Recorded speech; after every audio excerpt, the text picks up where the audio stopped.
Dear friends, greetings of the day. This is our episode number 33 of English Capsule. So let us start this brief session.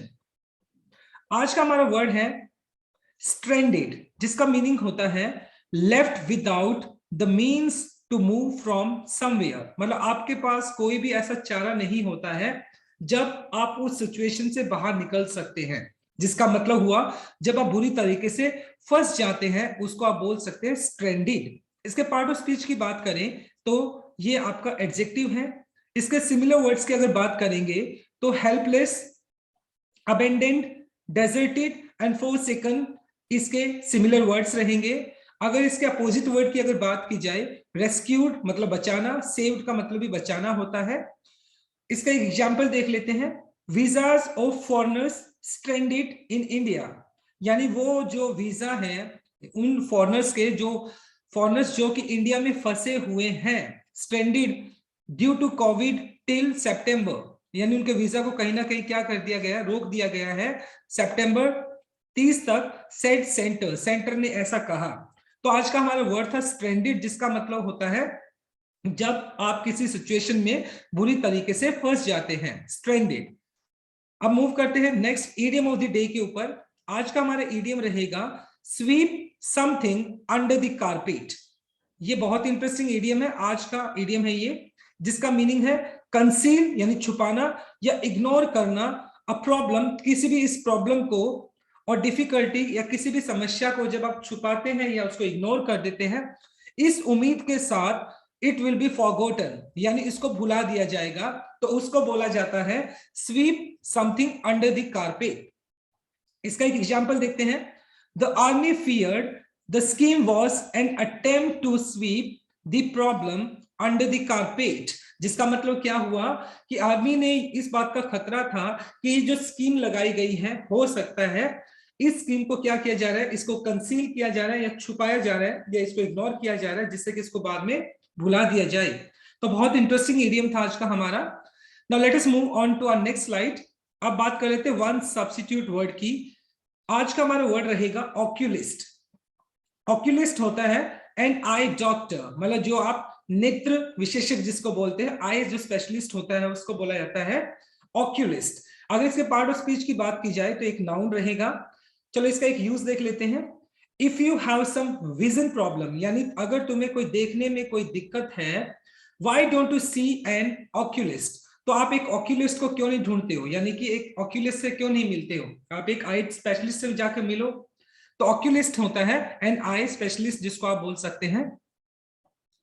Late us move on to a next slide. अब बात कर लेते हैं एक phrasal verb की। आज देखो, abide by एक फ्रेजल वर्ब है जिसका मीनिंग होता है एक्सेप्ट और फॉलो अ डिसीजन और रूल। जब आप किसी डिसीजन या किसी निर्णय या किसी नियम का पालन करते हो तो या फॉलो करते हो तो उसको आप बोलते हो अबाइड बाय। देखिए, we have to abide by what the court says, मतलब हमें क्या करना होगा, हमें अबाइड करना होगा, हमें पालन करना होगा जो कोर्ट कहती है, यानी जो कोर्ट ने कहा है हमें उसका पालन करना होगा। तो अबाइड बाय का मतलब हो गया जब आप किसी भी ऑर्डर को, रूल को या डिसीजन का पालन करते हो तो उसको बोल सकते हैं अबाइड बाय। अब मूव करते हैं grammar tip of the day. आज का हमारा रूल रहेगा, देखिए ये जो है nobody, somebody, everybody, someone, everyone, ये आपके इनडेफिनाइट प्रोनाउन होते हैं। तो जनरली जब कभी भी आपका इन पर्टिकुलर प्रोनाउन के साथ कोई भी सेंटेंस बिगिन होता है तो क्वेश्चन टैग के अंदर आप हमेशा दे यूज करेंगे। और एक चीज आपको दिमाग में रखनी होगी, अगर आपका स्टेटमेंट जो है वो पॉजिटिव है तो क्वेश्चन टैग आपका नेगेटिव में आएगा, और अगर आपका क्वेश्चन नेगेटिव है, इट मींस अगर आपकी स्टेटमेंट नेगेटिव है तो क्वेश्चन टैग आपका पॉजिटिव आएगा। देखिए, no one can challenge destiny, isn't it. पहली बात तो सेंटेंस आपका नेगेटिव है तो जो क्वेश्चन टैग आएगा वो नेगेटिव हो ही नहीं सकता, तो इजंट इट नहीं होगा। और दूसरी बात, जब आपका no one, somebody, everybody, someone, everyone इनके साथ स्टार्ट होता है तो क्वेश्चन टैग आपका दे से आएगा, तो इसलिए यहां पर करेक्ट आंसर आ जाएगा इजंट इट की जगह are they is the correct answer. I hope आपको ये ग्रामर टिप समझ में आई होगी। Let us move on to our last part of this particular session, daily use sentences. My dear student, I give you 5 sentences on daily basis. If you use these sentences in your daily routine, in your conversation, I guarantee you can enhance your spoken English. तो आज का हमारा simple सा एक statement है, can you please repeat that. जब सामने वाले को आप बोलते हो कि आप इसको रिपीट कर सकते हैं, यानी जब आप सामने वाले को कोई भी चीज दोहराने के लिए बोलते हो, दोबारा बताने के लिए बोलते हैं, तो आप बोल सकते हो can you please repeat that. Next देख लेते हैं, please come as soon as possible. आप मान लो, जस्ट इमेजिन करें कि अगर आपके फादर जा रहे हैं, आपका दोस्त कोई कहीं पे जा रहा है, तो आप उसको बोलते हैं यार जल्दी आना, यार जल्दी से जल्दी आना। नेक्स्ट देख लेते हैं, please give me a helping hand.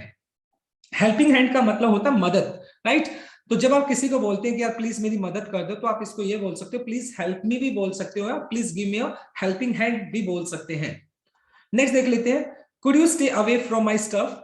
जब आप गुस्से में होते हो, जनरली बोलते हैं कि यार आप मेरे मसले से थोड़ा दूर हो, मेरे मामले से थोड़ा दूर रहो, तो आप बोल सकते हो could you stay away from my stuff. और लास्ट आज का एग्जांपल रहेगा हमारा स्टॉप किडिंग। जब आप सामने वाले को बोलते हैं मजाक बंद करो, तो उसको बोल सकते हैं आप स्टॉप किडिंग।